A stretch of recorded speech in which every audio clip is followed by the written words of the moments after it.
কলিজা তো কলিজার মতো করে রান্না করতে হয়। এক একজন এক এক মতো করে রান্না করি, তবে সবার রান্নাই আশা রাখি অনেক ভালো হয়। তো আজকে আমার মতো করে আমি রান্না করতেছি। আমি একটু কলিজাটাকে একটু কুসুম পানি দিয়ে কয়েক মিনিট 2 মিনিট মতো সিদ্ধ করে নিয়েছি, 2 মিনিটের মতো। তারপরে তার উপরে যে চামড়াটা অংশটা আমি ছিঁড়ে ফেলতেছি।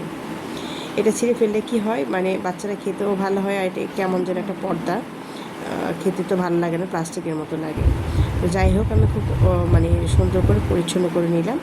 তারপরে এটাকে ছোট ছোট করে আমি পিস পিস করে নেব।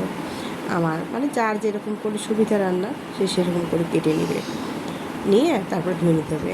আমি 4-5টা পেঁয়াজ কুচি করে নিয়েছি, আর আস্ত কয়েকটা মশলা দিয়ে দিলাম, গরম মশলা আস্ত। আমার আস্ত মশলার ফ্লেভারটা আসলে অনেক অন্যরকম আসে। আস্তটার কাজ আস্ত করে, গুঁড়োটার কাজ গুঁড়ো করে। তো জিরা বাটা দিয়ে দিলাম, আজকে জিরা গুঁড়ো নেই, জিরা বাটা দিলাম। রসুন বাটা হাফ চামচ একটু করে দিলাম। আদা বাটাও হাফ চামচের একটু করে দিলাম, যেহেতু কলজা আধা কেজি, বেশি না।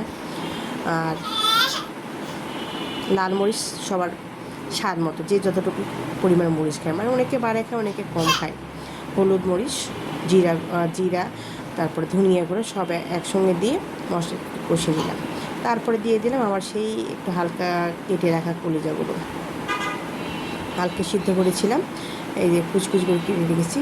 এখন কলিজাগুলো একটু হালকা এই মশলা একটু কষায় নিব, নেড়ে চেড়ে এখন ঢাকনা দিয়ে ঢেকে রেখে দেবো। ঢাকনা দিয়ে ঢাকা হয়, এই যে দেখেন একবার কিন্তু কষা হয়ে গেছে। এখানে আমি এখন একটু গরম পানি দেবো। আমার কেন যেন মনে হয় রান্নায় গরম পানিটা ব্যবহার করলে রান্নার স্বাদ একটু বেড়ে যায়, আমার কাছে তাই মনে হয়, এবং আমি এভাবেই করি।